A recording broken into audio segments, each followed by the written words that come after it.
want to educate, encourage, enable the power.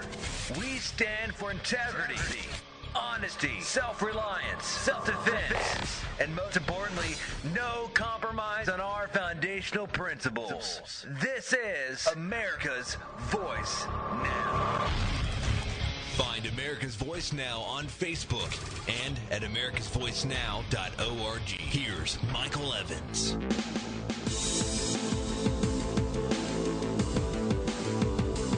All right. America, we're back. And we are verbally storming the castle today. Are you with us?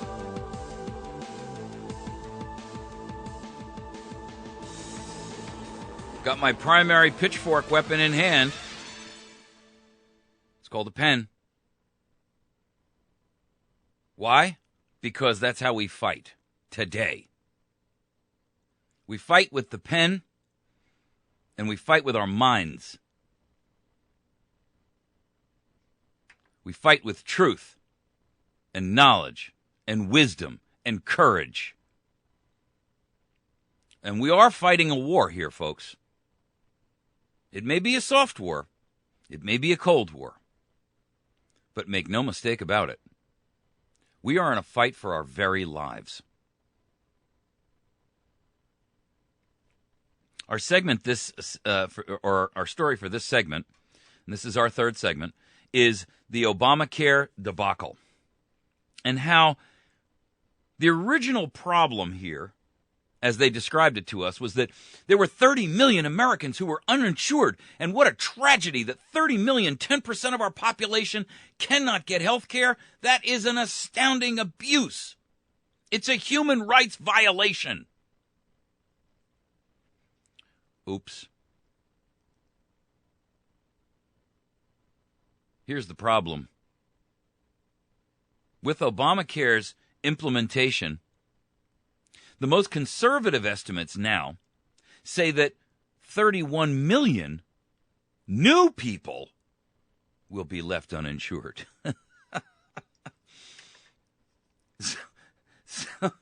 Yeah, I mean, astounding as that is, 31 million will be left uninsured. That's a million more than the original guesstimates. And by the way, those estimates were hotly contested back when all of this nonsense started. The true number, if you take out all of the illegal immigrants, was actually probably closer to about 10 or 15 million. But now, we're going to have 31 million new uninsured. They're not the same people. They've changed the names, but the numbers are the same. In fact, growing.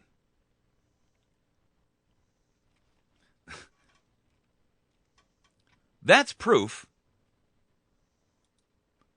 and it's clear and virtually undeniable proof, that the real issue here was never about giving health care to people. Why do I say that? Because America doesn't... Well, first of all, America didn't really have 31 million people uninsured or 30 million people uninsured. Secondly, those people were still insured. All they had to do was go to the hospital and they got their bills paid anyway, just like all the illegals do. What this was really all about was control. And it's just like I talked about in the last segment. Global warming is not about global warming. They don't really give a damn about the planet. What they care about is one more method, one more tool in the arsenal to steal something from you. Your money, your rights, and control. If you recall, the whole idea was to cover 30 million people who had no insurance. So why are we now looking at 31 million who are going to be uninsured? It's very clear. It wasn't about insuring anyone. It was about asserting control over the population. What do you mean by that? That's just too over the top. You sound like you're wearing a tinfoil hat and full of conspiracy thinking. Well, What it really comes down to is this gave them the opportunity and the exquisite chance to, one, gain a dossier and build a database on every single American. This is a national ID system. Make no mistake about it. Because they will now have a dossier that covers everything about you, including your health, all of your records, all of your financial information, and every IRS filing that you've ever made. And even if you haven't made one, your financial information has to go into the database. So even if you've never filed, because you haven't, you've been living on the dole all this time, all of that goes into the system. Your political desires and whims and ideas. What it is it's building a massive dossier on every single American under the guise of health care. The real reason behind that is because it gives this administration something no other administration throughout all known U.S. history has been able to accomplish. They've checked the box on the Marxist plank that says, in order to control a nation, you must control its health care. Boom! That's what this was about. Why do you say that? That is so conspiratorial. I am almost just ready to close down and not listen to you anymore. Well, that's fine. You go right ahead. Here's the real issue. One of the planks of totalitarianism, authoritarianism, Marxism, fascism, communism, socialism, they're all the same, is that you must have control of a nation's healthcare system in order to control the population. The primary reason is very simple. Everyone at some point in time in their life needs healthcare. So no one cannot interact with the state. No one. Whether you have been healthy all your life but suddenly get hit in a car accident, everyone must interact with the state on health care if they own it. And what an excellent opportunity to lower the sponge into one more area where they can draw massive resources from the population. Financial. Authoritarian. And when they are in control of your health, what is the one phrase that you hear people say to you all the time? Well, if I've got my health, that's all I need. I don't care if I lose my job. I don't care if things go bad, in my life on other areas. As long as I've got my health, I've got everything. Well, with government in control of health care, you don't even have that anymore. That's the point. This is really all about total control of a national healthcare system because it checks the box on the one plank that's been missing all this time. This is the one area that the United States of America has always been able to kind of keep separate from the world. That and firearms, by the way. Those are the two primary areas. And it does another thing which really impacts our nation in a massive way that we haven't seen yet, the actual physical manifestations of that. It attacks one of the foundational pillars of capitalism and the free market and free enterprise. The enemy of all authoritarian isms. If you own the healthcare system, you own the people. You own them because you're able to steal money from them. You're able to dictate who gets it and who doesn't.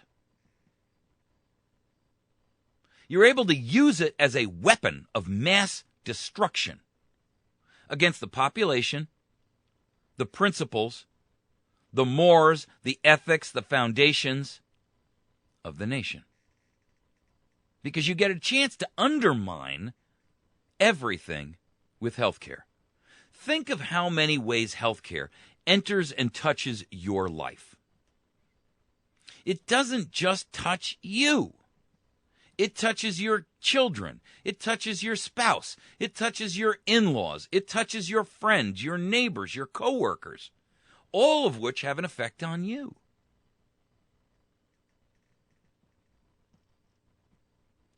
If someone in your family, if you've got a child who is a special needs child, this health care plan is a controlling factor in your life in a way it never was before. You may think initially, hey, I'm going to get something out of this. But the truth is, what they're going to do is put a noose around you. Because when, at some point in time, you become expendable, or that family member of yours becomes expendable, and the non-medical board makes that decision, and that care you need is withheld, then what have they accomplished? What have they done? Now they own you. You can't even buy the care yourself. And there's nowhere else to go. You see, you have no other resources you can turn to. Who are you going to go to get the money, the training, the actual care you need if the government owns the system? It's like they've taken over the education system in terms of financing for higher education. Do you realize that banks no longer lend you money for a student loan? You don't have an alternative. You must go to the central national government for a student loan. So either you pay out of pocket or you don't go. And when government is the only source, they decide who's the winner and who's the loser.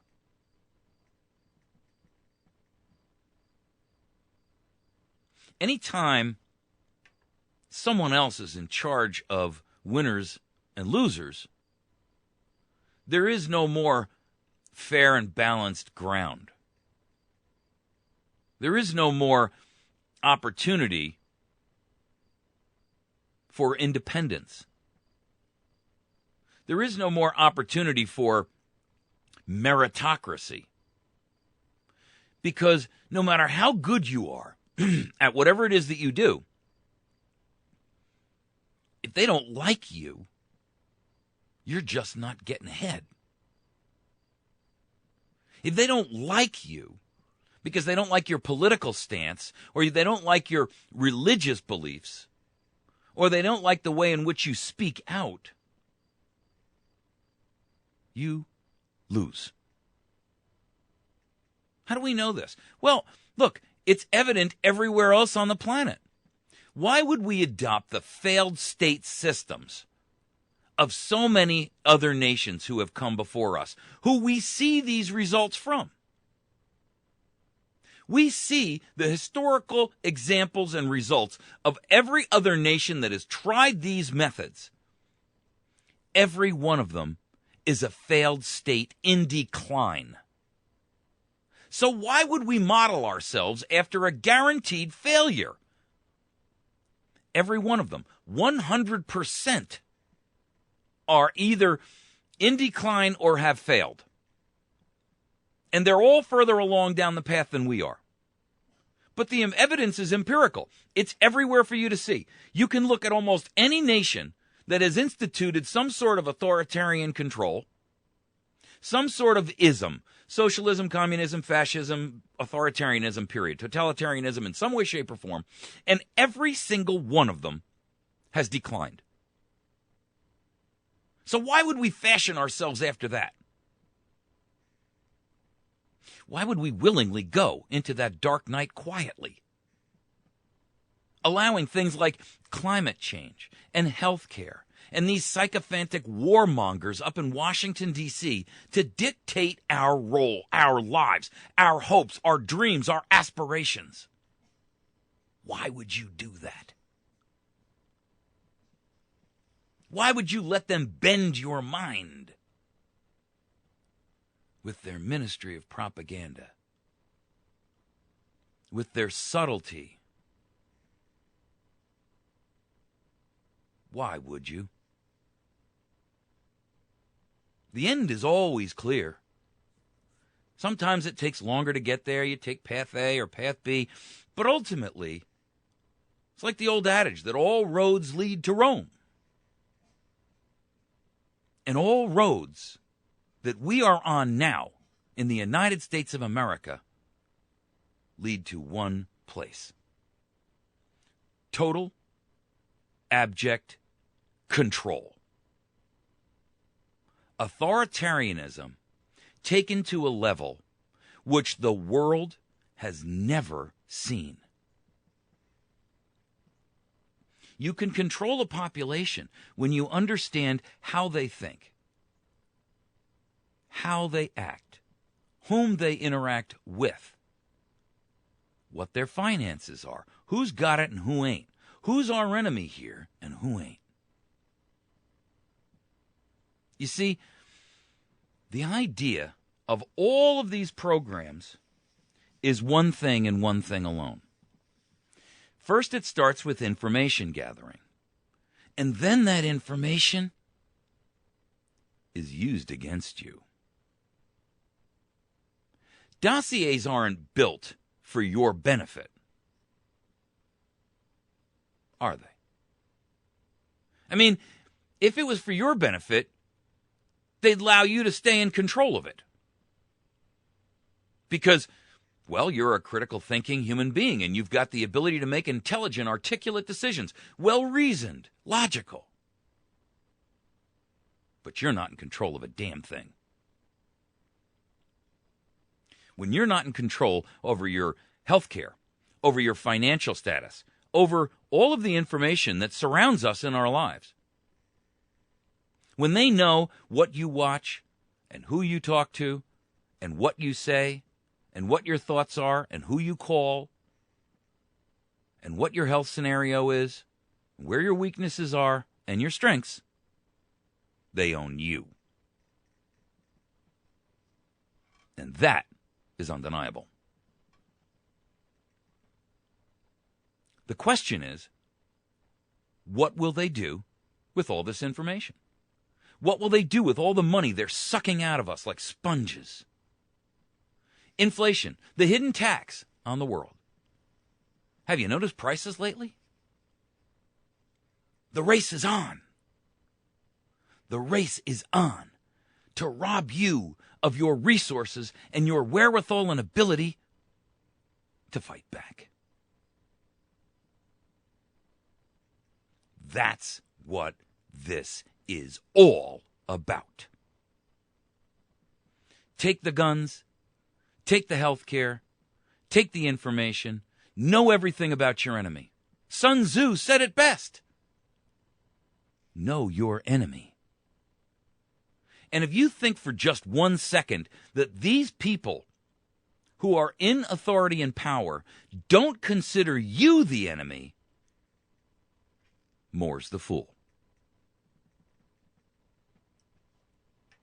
You know how I know that? And you know how you know that? Because you wouldn't lie to your best friend. You wouldn't attempt to manipulate your best friend. You wouldn't attempt to use false information to manipulate your family, would you?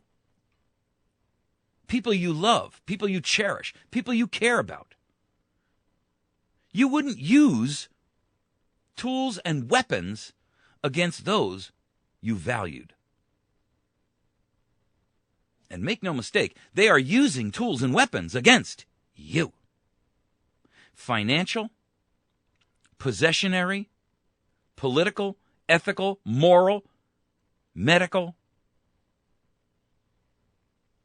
Every tool, every weapon that they can assemble is pointed at you. The goal is for you to capitulate. The goal is for you to become the servant of the new God of government. And I don't care whether you take that in a biblical or a political sense. It doesn't matter.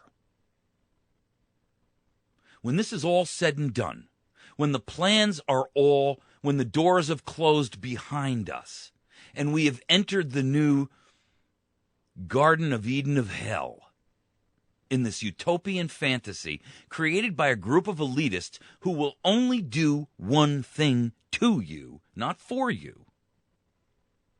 And it's too late.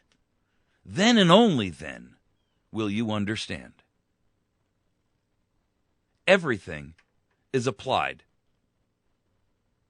for their benefit and your demise. You are a resource, nothing more. You are no more important than gold in the ground or a piece of wood to burn for firewood. Water to flush the toilet with. That's all you are. You're a resource to be used. That, ladies and gentlemen, is the plight of the planet at the hands of a small group of oligarchs and elitists who would choose to do nothing other than have total abject control. It's not about money for them. They don't care about money. They've got more money than they could ever spend. But in order to defeat you, they must take yours. Because an army without money, and an army without food, and an army without health care cannot fight back. That's why carbon credits are drawing your money. That's why inflation is sucking it out of you, drawing your life blood. That's what this is really all about. Healthcare, Second Amendment issues, First Amendment, we're going to have to determine who's a journalist and who's not. I thought the First Amendment gave all Americans the right of free speech.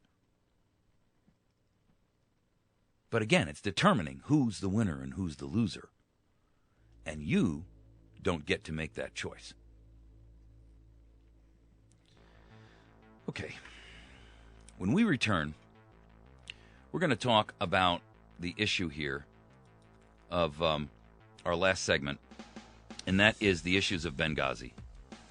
Chris Wallace interviewed the chief of staff of the Barack Obama administration yesterday, Dennis McDonough, and he asked the primary question, where are the Benghazi arrests? We're going to explore that for a moment. Stick with us. If you're watching us live on the web, you can just wait until the commercial break is over and then hit the play button again. Just give us about 30 seconds or 60 seconds and hit it again.